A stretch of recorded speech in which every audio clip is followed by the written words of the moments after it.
What's good, everybody? You are locked into Kingdom Keys with yours truly, the real AG, here on the Lockdown Defense Sports Network, where I break down everything red and gold from Arrowhead to that AFC throne. And here we are, ladies and gentlemen. The Super Bowl is complete. We are officially washing our hands of this lackluster 2025 season for the Chiefs, moving on to the offseason and hopefully gearing up for what will be a redeeming 2026 season. And I got to say, Chiefs Kingdom, for this offseason, I think we got to grab our popcorn and sit back and enjoy the ride, because I'd be willing to bet that we are in for a wild one this offseason through free agency, the draft, and so on, and that we are going to see a completely different Chiefs team in 2026. With that being said, the Chiefs definitely have their work cut out for them. I expect them to be very proactive and aggressive, since they are armed this offseason with a high draft pick, a little bit extra draft picks than they normally have, and I think some increased salary cap flexibility with the increases we've seen from the league and just some of the moves I anticipate them to make as we move or progress through the offseason here. But, I'll obviously be doing a much deeper dive as we get into everything Chiefs as we venture through the offseason. But for today and for this video, we wanted to highlight the team's, ultimate offseason goals, the offseason targets that they should be looking at to, kick things off, get you primed and ready to cheer on the Chiefs through everything that is the offseason. So getting into it, quick overview, or, quickly reference, we'll bring back my 2026 keys from my last video, or our last video, just kind of noting what I thought the big keys of the offseason would be. First and foremost, we had to reshape the coaching staff, which Coach Reed and Brett Veach, to their credit, are already well underway in doing this. We all saw they brought back Eric Bieniemy as the new offensive coordinator, moving on from Matt Nagy, thankfully. Replaced wide receiver coach Connor Imbre. Apologies if I misquoted that, but he's no longer the coach, so who really cares? But they did, move on from him, who didn't have really that pedigree of the NFL or really experience of coaching the NFL. Brought in a much more experienced and highly respected position coach in Chad O'Shea, different O'Shea than Danny or Kevin, if you're a little Giants fan out there. They are still searching for a new wide receivers coach after moving on from Pinkston. And, I think Chiefs fans are just well aware of the shortcomings that this team and the coaching staff faced in 2025. And I think that these early moves already signify that Reed and the front office understands, big changes need to occur from top to bottom. Obviously starts with the staff, to keep them competitive. And I think they're moving in the right direction with that. I know some people have the restraints on EB coming back, but this offense was buzzing when he was around and in the building. So can't really not be excited about that right now at this time. Step two, I said, tackle the salary cap effectively, identify who those core vets are, determine the futures of the rest and who you're bringing back, and kind of helping reshape this team to keep the competitive window open. Be movers and shakers to build things back the right way. I think leave no stone unturned in determining what is best to keep that championship window open for this club moving forward. To the positional components of my offseason keys, they got to rebuild the D-line and pass rush. They just got to upgrade their options, plain and simple, alongside George Karlaftis, especially with an aging Chris Jones, even if he is still producing at a relatively high level. And then, on the offensive side of the ball, they just got to bolster their offensive weapons, man. Like it is quite that simple, but a lot of bolstering that needs to happen. I guess I should say. They need to overhaul their run game, like I've mentioned before. They need to find increased speed and talent at wide receiver. They got to find their right tackle for the future and just to solidify the line. And, like I said, you got to fix that O-line consistency and the depth issues moving forward. So that, again, is my offseason big ticket items that I've talked about before, bringing them back for this primer video just to keep that in the forefront of your mind. But, getting into this primer, let's just start by looking at the numbers. Like I said, the Chiefs certainly have their work cut out for them. They are currently a projected $54 million over the cap. That number's a little bit different depending on where you go, but either way, 50 mil is 50 mil. So a lot of work needs to be done to get them in a healthy spot and just give them, enough runway to play with as we venture through free agency and the draft. I think with this cap situation, I mean, the writing's on the wall. I would expect some big cuts, perhaps a trade or trades to occur, and some restructurings, like I said, to give Veach and Reed that runway to play with and build things right. As for big cuts, I would expect Jawan Taylor, the right tackle, Mike Dana, and maybe even Christian Fulton, who was an offseason signing last year from the Chargers that seemed to always be a healthy scratch. But those are three that I've identified just looking at who's still on the team that are, I think undoubtedly Jawan Taylor and Mike Dana are getting cut, plain and simple. Christian Fulton up in the air. And I'd even throw Drew Tranquill's name in there as a potential cap casualty of getting cut. As for potential trades, I've said it before. I will say it again. I would not be shocked as a Chiefs fan if they move on from Trent McDuffie either this offseason. Just looking at the track record, they have that history, if you will, of moving on from their number one corner before really paying them. You look at Charvarius Ward. You look at L'Jarius Sneed in recent years. And as for McDuffie, he still needs to be paid. He has that all-pro pedigree, and I think would fetch, a decent package centered around probably a later first-round pick in this 2026 draft.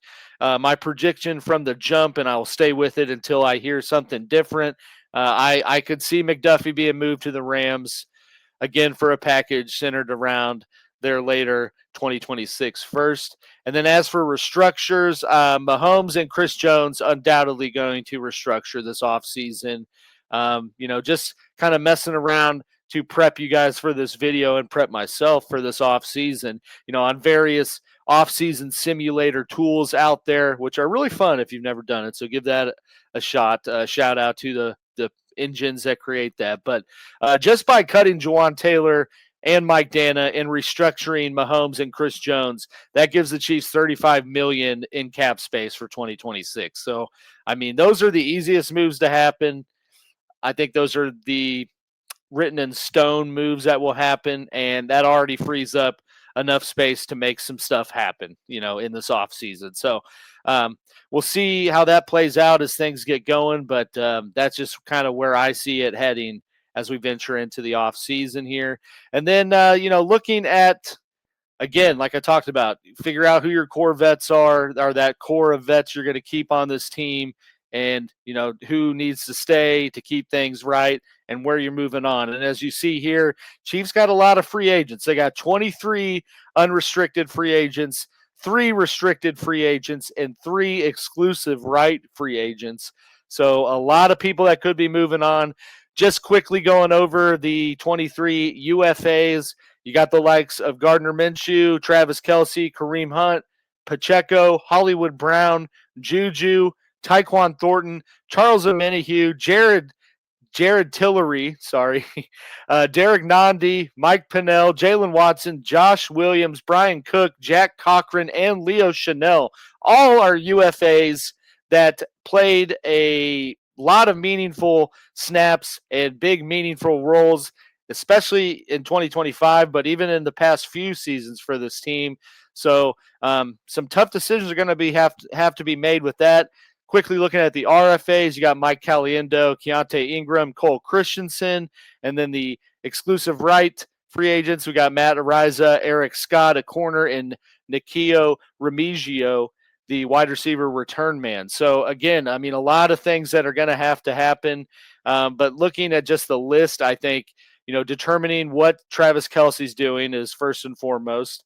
But Kelce, Leo Chanel, and maybe Jalen Watson as well as Brian Cook are really the only ones that I would be worried about bringing back, or not worried about bringing back, making sure that I bring back. Let me put it that way. The rest of them, if they get more money elsewhere, go have some fun in a different city, in my opinion. But yeah, I mean, Leo Chanel cannot leave the building. Travis Kelce, if he's not retiring, needs to retire a Chief. Jalen Watson has been productive over time, so if they're moving on from McDuffie, perhaps need to keep him. And Brian Cook, was a starting safety, but for some injury concerns. So again, I mean, that's just the core that I would look at retaining from the pending free agents for the Chiefs. Getting into free agency a little bit. Again, I know we're going to get into this way more as things progress through the offseason, but just kind of wanted to, mention a few targets, if you will, or guys I got my eyes on, just with those keys I mentioned at the front of the video. I think the biggest thing has to be rebuilding the D-line, in my opinion, and then using whatever's left to just bolster the offense. Because let's be real, if you have a healthy Patrick Mahomes and a healthy offensive line, I mean, as they showed even this last season, they're going to be in games. So just if they can get those last few pieces on the offensive side of the ball so that, things go right at the end of games, I mean, it's a totally different season than what we had here in 2025. So rebuilding the D-line has to be first and foremost because that is the most aging component of this team, especially with once Chris Jones falls off or retires. I mean, there's going to be a big problem in KC and for Spags on the defensive side of the ball. So, just looking at rebuilding the D-line, several solid edge and D tackles available. I would say it's somewhat of an aged group. Just kind of mentioning some guys I would look at, and I know some people are probably going to come at me like, there's no cap space. How you got to do that? I get it, but hey, we're just now entering the offseason. A guy and a Chiefs fan can dream a little bit and just note some players I hope they at least consider talking to or seeing if the numbers work. But looking at the free agencies, you got Trey Hendrickson. I mean, he's definitely leaving Cincinnati. Where he's going and what type of money he'll take to be seen, and he is aging, but would be a hell of a piece to add, I think, in my opinion. Logan Hall, D tackle, DJ Reader, John Franklin Myers, and Joseph Asay are guys that I would look at in that free agency pool to help rebuild the D-line and just bolster the pass rush, if you will. And then switching to the offensive side of the ball, again, they definitely need to bolster the playmakers and, the offensive line or find a right tackle. Several running backs to target in this free agency pool. We got Travis Etienne, Breece Hall, Rico Dowdle, Kenneth Walker, Kenneth Gainwell, just to name a few. I mean, those are all guys at different varieties, different price points for sure. Some might not even make it to free agency, like Etienne, maybe even Breece Hall or Kenneth Walker. But if they do, I'd hope the Chiefs, if they're not considering drafting someone very high that I've mentioned before, that those are the types of players they're targeting. We know they tried to trade for Breece Hall, so I don't think it's totally out of the realm that they try to sign him. Or they just, with the running backs, one of these guys doesn't like the market that are the numbers they're getting and takes a prove-it deal with KC. Perfect world there too. But those are definitely guys I'm targeting or hope that they target to help bolster the offense. For wide receivers, you got Jawan Jennings, Rashid Shaheed, Alec Pierce, and Wandell Robinson. I mean, all of those guys add speed, add consistent target, consistent options in the passing game, and experience in being solid deep threats or solid slot receivers, more so with Wandell. But, those are guys I'm hoping they target in that wide receiver pool. For tight ends, like I said, they got to figure out if Kelce is back or retiring. That certainly will change the approach a little bit. But either way, I think they need to find a running mate for Kelce. That's, not named Noah Gray. Again, another potential cap casualty with Noah Gray. But they need to find a succession plan to Kelce as well as a running mate, I think, a little bit. So just looking at some free agents that you got the tight end slot. Everyone's been writing Kyle Pitts to the Chiefs. That might be a little bit of a pipe dream, but if it works out, I mean, I'm not going to complain. But I imagine he gets a pretty hefty contract from some sad sap, probably in the AFC South. But that's just for another video, not covering just the Chiefs. But you got Kyle Pitts out there, you got David Njoku out there, and you got Isaiah Likely out there. So all of those are ones I hope they target to, if anything, bring in as a solid second option and helps the Chiefs run more two tight end sets, which we know they like to do. But Noah Gray just hasn't really been a reliable, consistent option out of those types of sets. And then for right tackle, which is what they definitely need to target early in the draft, because unfortunately, there's not a whole lot out there in the free agency pool in this type of space. And not really any players that are currently available that I would call upgrades over Jawan Taylor, which is kind of alarming to say. But just to name a few, you got Braden Smith from the Colts. He's probably the big fish in the right tackle market. If that works out, great, but he is 28, so it's not really like a long-term fix, I guess I would say. And these other guys are sort of the same stopgap type of flex seal fix to the offensive line a little bit. You got Kelvin Beacham's been a starter for 5+ years now. You got Jermaine Illuminor. He's been a starter with the Giants for a while. And then Larry Borum, who the Dolphins turned into a starting tackle, is a Mizzou alum, so you would be bringing him home a little bit. But again, none of those guys, I would say, are the gold star. We fixed the problem at right tackle by moving on from Jawan Taylor and supplanting him with one of those. So that's kind of just a quick overview of the free agency pool, what I hope they target, and who I hope they're targeting. Now to get into the more exciting component, I think, in the offseason, that's the draft and our Arrowhead War Room. Again, things are going to change daily, hourly as we get closer to the draft. So this is just kind of a quick primer to give you an idea of what kind of ammo they have in the draft. And again, the positions and maybe players I hope they're targeting.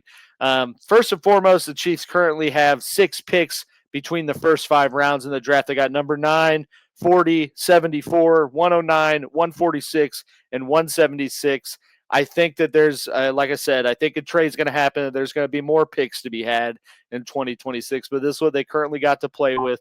Number 9 is the highest that they have picked in this Reed Veach era.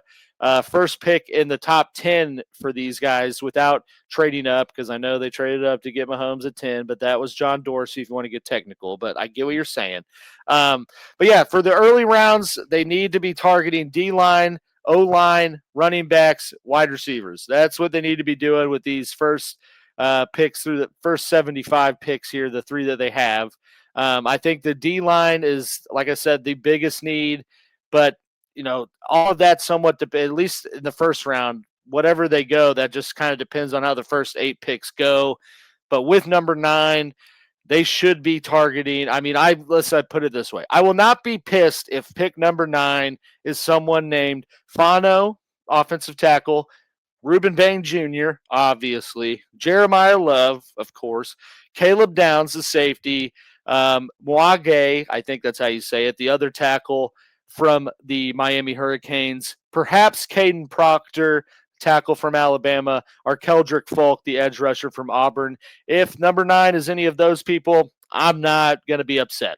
However the board goes, but because I think some of these new offensive tackle, if the guy from Miami or Fano from Utah go, you could argue that any other tackle they take at 9 is a gross reach. And honestly, I don't really want them to trade back unless somebody's paying a ransom. But there's not a lot of quarterbacks in this draft, so I don't see a huge ransom happening. But again, those are just kind of the guys I'd hope they target at 9.